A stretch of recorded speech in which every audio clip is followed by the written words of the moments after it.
Hey everybody, and welcome back to Open Skies Hypnotherapy's YouTube channel. I'm really sorry, first of all, that I have been absent from this channel for a few weeks because it has been absolutely manic here. Some of you will know that I have other jobs in addition to my therapy business, and obviously we're now in holiday season, and I have been covering holiday for a colleague in one of my other jobs who has been away. So it's been absolutely manic. In addition to that, I have also been writing. So today's update for you is about the books that I currently have out and the ones that I have coming out, because this week I finished writing my fourth self-help and wellbeing book, which was really exciting. So I've been quite heavily involved in that writing process for the last few weeks, just trying to get that project over the line and over to my formatting and proofreading team. So I'm really pleased to say that that has been sent over to them this week. So it's just a bit of an update in terms of what kind of self-help books you might be able to find from me that might help you, because essentially that's what I'm all about. Yes, I do run a business, but primarily at the heart of everything that I do is you, and wanting to make your life as fulfilling and as easy and as stress free as I can. And that is the purpose of the books. So, when I was very young, some of you will know me, some of you don't know me. For those who do know me, you will know that I have always loved writing. So, I was an only child, and I had to be very quiet because my stepdad worked a night shift, which meant that he was asleep during the day and I couldn't make any noise. So I either read books or I wrote lots of different things. And I've always had a real passion for writing. And in fact, my granddad's sister, who I sadly never met, was also an author. So she wrote books as well. I'm yet to track down these books. I believe one of them is held at the British Library, so I'm going to make a point of trying to find out more about that. But there is writing back in our family. So I'm just going to recap very quickly. Excuse me, it's hay fever season. I'm very croaky. I'm just going to recap very quickly over the books that are currently out and available for those of you who may not be aware. And then I'm going to move on to talk about books that are coming in 2025. So last year, I was really lucky to achieve my dream of becoming a published author, which is a dream I've had for many years. And the first book that I published was this one. So this is The Harp. Don't know if you can see that very well, but so this is The Harp. So this is a children's well-being book, okay? So basically, this is a story about a little boy called Elijah. Now, Elijah is struggling because his mum and dad are divorcing. And because his mum and dad are divorcing, he doesn't know what that means for him.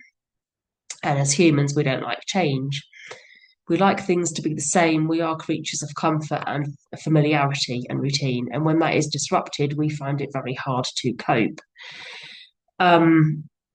So he's really finding it hard to understand what's happening. He's in the house, there's lots of shouting, there's lots of friction.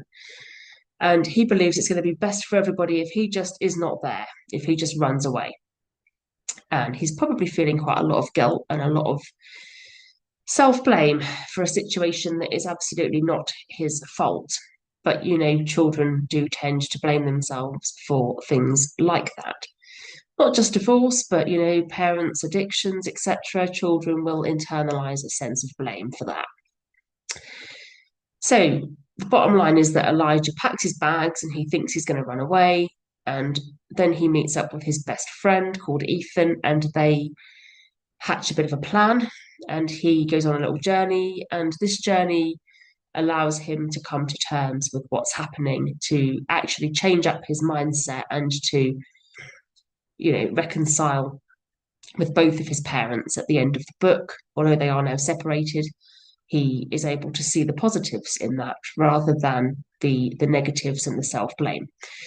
So it's a book that I really enjoyed writing. It has a gentle hypnosis in it for children. If I can find the right page, I will try to show you. the illustrations. It was illustrated by a lady called Rebecca. You can see some of the illustrations here, they're quite beautiful. So you've got Starry Night, and then you've got this quite, if you can see them very well, quite relaxing page here. So yeah, it's a very, very good book that Rebecca took a lot of care to illustrate to match the images to my text, and she did a great job. So Norwich University of the Arts were very heavily involved in the illustrating of the book and also the formatting. So this book, as I say, well-being for children, gentle story. You can read it to them at bedtime. On the back, we have got a photograph of the real Elijah and Ethan, who are two local children whose names feature in the book because they won a competition. The book has a workbook with it. So if you want a workbook for your children to engage with the themes of the book, essentially you just purchase the book, you email me to say that you've purchased it, and I then email you the PDF workbook. Excuse me again. So I will email you a free PDF workbook upon receiving proof of purchase.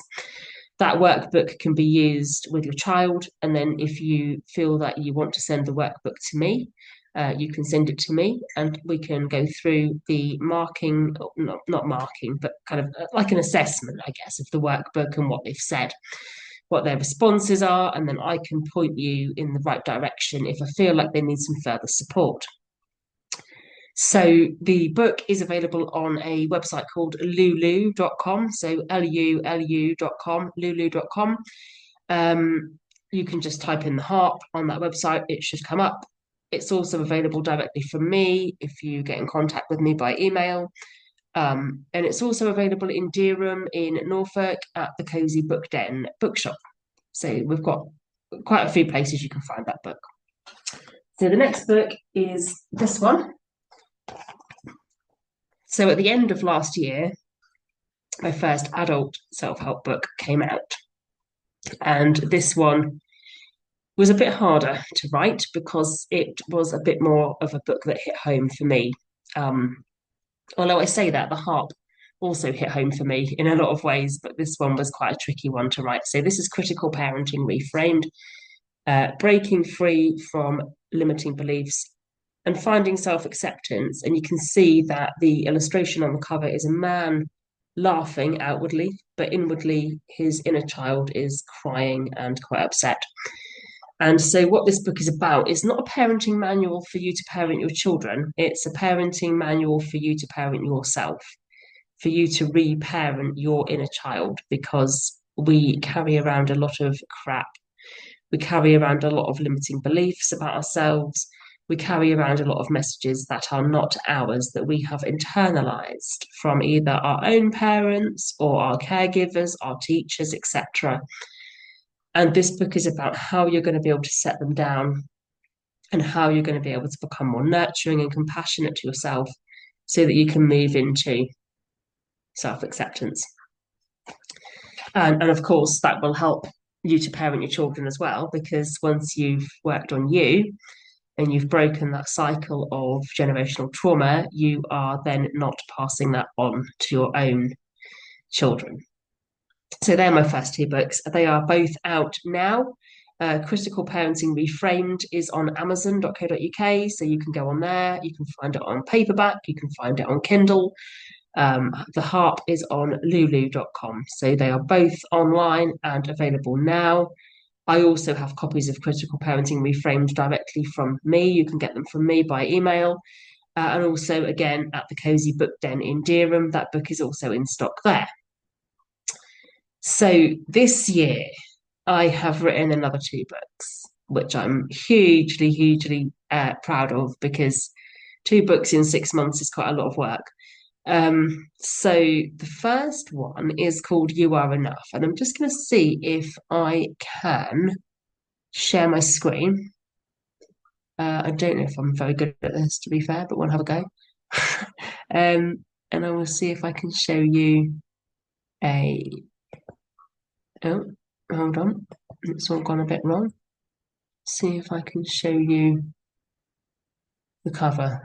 I don't know if you can see that. So that is the cover of You Are Enough. So this is going to be another children's book, and it's a poem, and it's got a picture for each page of the poem. So I'm going to see if I can show you the inside, or maybe just one of the inside pages. I don't know if I can. Yeah. So this is the first page of the book. So just a sneak peek of the first page. You can see the illustrations there again by Norwich Arts University. Sophie has very kindly illustrated this one, and Millie has been instrumental in the formatting and layout. This is a children's book, as I say, it's a poem. As you can see there, it's written as a poem. Each page has a picture, an illustration, which goes with the text. This is a book about improving communication, really, between parents and children, or caregivers and children. I'm just stopping screen share there. So basically, it's a poem about messages that children might receive from those around them, and how to understand that those messages are not their stuff. They're not necessarily coming from a bad place. Perhaps the people giving them the messages are not aware of what they're doing, and that children don't need to be really taking those messages on, and how they can stop doing that. So it's quite a gentle poem, but it is carrying a really important message about, again, breaking that cycle down of that generational trauma. So it's a lovely book to read, teachers, parents, caregivers to read to their children, to really start to raise awareness of the patterns that we're passing down, and just to improve communication and understanding between parents and kids. It's not about blame. I'm never about that. It's about raising awareness, because if we're not aware, then we can't do anything differently. So it's about raising the awareness first. So that is You Are Enough, coming on the 30th of June in just 10 days' time. That will be available on Amazon. That will be available from me directly, and also at the Cozy Book Den again in Durham. I'm hoping that they will agree to stock this book as well. But it will definitely be on Amazon 30th of June, going live.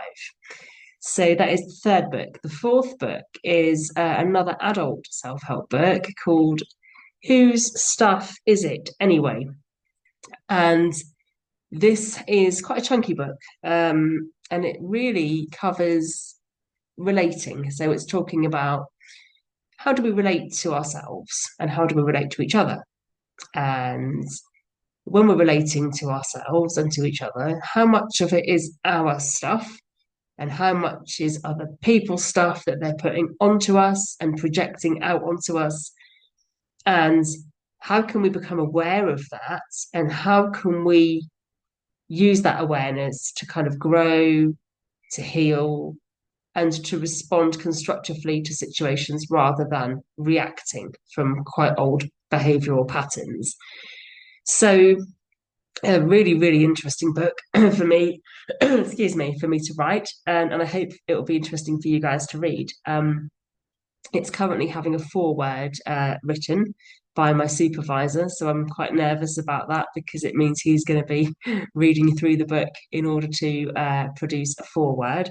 This book is due to go live on Amazon again on the 30th of September. That's my official launch day for this one.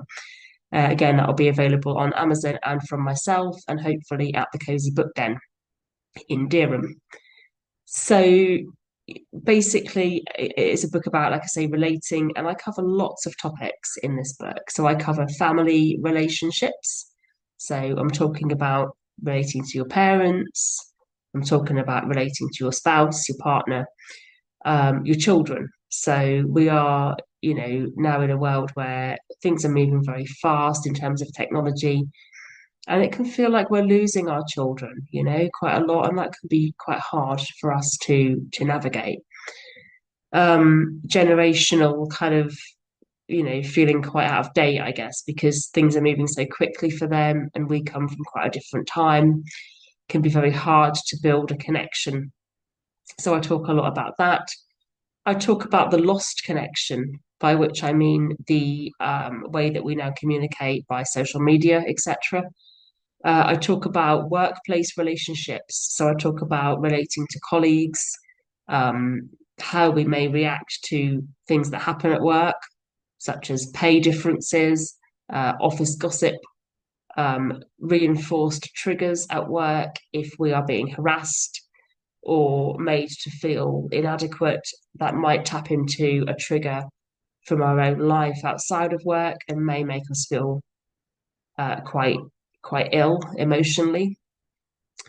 I talk also about some other things like addiction and what that says about us and what it says about what's happened to us and how we're relating to ourselves when we're doing that, and the self-loathing that may go with that, and the guilt that may go with that, and how we are actually relating to ourselves when we're doing these things, and how it affects our relationship to other people within our family. I talk about schools, I talk about boarding schools, and how that can affect the way we relate to people. Um, Boarding school normally involves a shutting down of emotions to simply get through it. So that can really affect how you relate to people when you leave boarding school. I talk about young people at the moment feeling that they don't really fit in. I talk about the pandemic of mental health crisis among young people and the rising use of ketamine and why children might be doing that. I talk about musicals and the message within our musicals, and some of the messages around social media use, particularly in musicals like Dear Evan Hansen, and what that says about relating and why that might be affecting mental health. I talk about hoarding, although we don't call it hoarding in therapy. I'm just using the word because it's a word that some of you will know. What that says about how we relate to each other and to ourselves, where it might come from. I talk about two techniques that I've developed called the growth technique and the lost property analogy, which are ways to look at what's going on around you, ways to work out what's your stuff, what's not your stuff, how to get rid of stuff that's been festering for a long time. The growth technique is really about improving communication. So I talk about both of those within the book. They are my own techniques that I have come up with as a therapist from the work I've done over the years. I talk about fairy tales in the context of relating. And by fairy tales, I mean the stories we are read as kids at bedtime.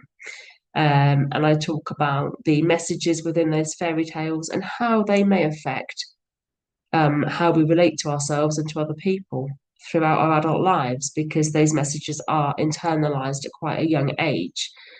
Some fairy tales are particularly harmful and quite dangerous in terms of the messages that they're giving. So there's a little chapter on that. We've got chapters on all kinds of things. There's really something for everybody in this book. We've got just so many different ways that we relate.